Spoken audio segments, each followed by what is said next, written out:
మహిమ కలుగునుగాక.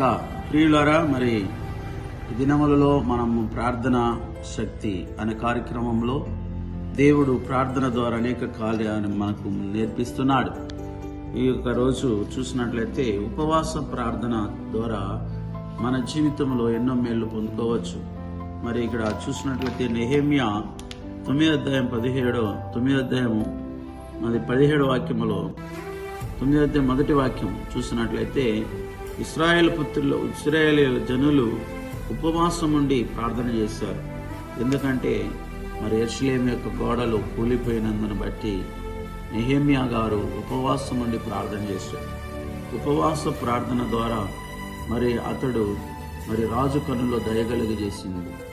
మరి అలాగే మాత్రం కాదు, ఆ యెరూషలేము గోడలను కట్టించడానికి కావలసిన మరి ఆర్థిక సహాయము, వస్తువుల సహాయం అన్నిటిని కూడా మరి ఆ రాజుగారు ఆదుకున్నట్లుగా మనం చూస్తుంటున్నాం.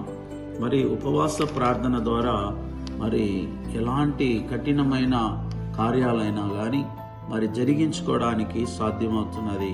మరి ఉపవాస ప్రార్థన ద్వారానే మరి ఈ కార్యములు జరుగునని యేసు ప్రభు చెప్పి ఉంటున్నాడు.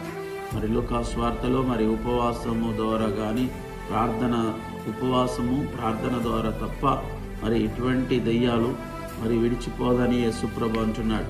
కాబట్టి ఉపవాస ప్రార్థన ద్వారా మరి గొప్ప కార్యములను చేయగలం. కాబట్టి దేవుని ప్రియమైన జనమా, ఈ యొక్క సమయంలో ప్రార్థనలు దేవునితో కూడా మనలను కలుపుతున్నది. ప్రార్థన ద్వారా విజయం కలుగుతుంది.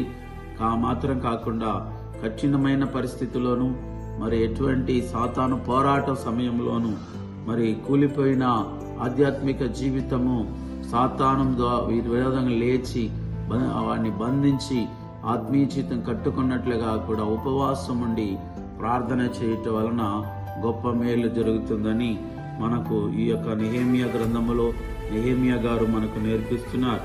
మరి నెహెమ్యా ఏ రీతిగా అయితే బూడిదను తన మీద వేసుకొని ఆయన ఉపవాసం ఉండి ప్రార్థన చేసి రాజు కన్నులో దయ కలుగు చేసినట్లుగా దేవుడు అనుగ్రహం చేశాడు.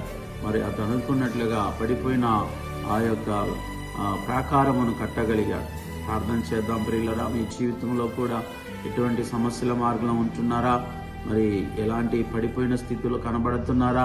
ఉపవాసం ఉండి ప్రార్థన చేయండి. దేవుడు మీ జీవితంలో గొప్ప విజయాన్ని కలుగజేస్తాడు. మహాపరిశుద్ధుడైన తండ్రి, నీ నామానికి మహిమ కలుగునుగాక. ప్రార్థన ద్వారా విజయము, మరి ఉపవాస ప్రార్థన ద్వారా మరి ఎటువంటి కఠినమైన సమయంలోనూ మీరు అద్భుతాలు చేసే దేవుడు గనుక నెహెమ్యా కాలంలో ఉపవాసం ఉన్నప్పుడు గొప్ప కార్యాన్ని నెహెమ్యా జీవితంలో జరిగించిన రీతిగా మరి ఉపవాస ప్రార్థన ఉండి దేవుని ద్వారా గొప్ప ఆశీర్వాదం పొందుటకు మా శ్రోతలకు సహాయం చేయమని యేసు నామములో ప్రార్థిస్తున్నాం తండ్రి. ఆమేన్. ఆమేన్. God bless you.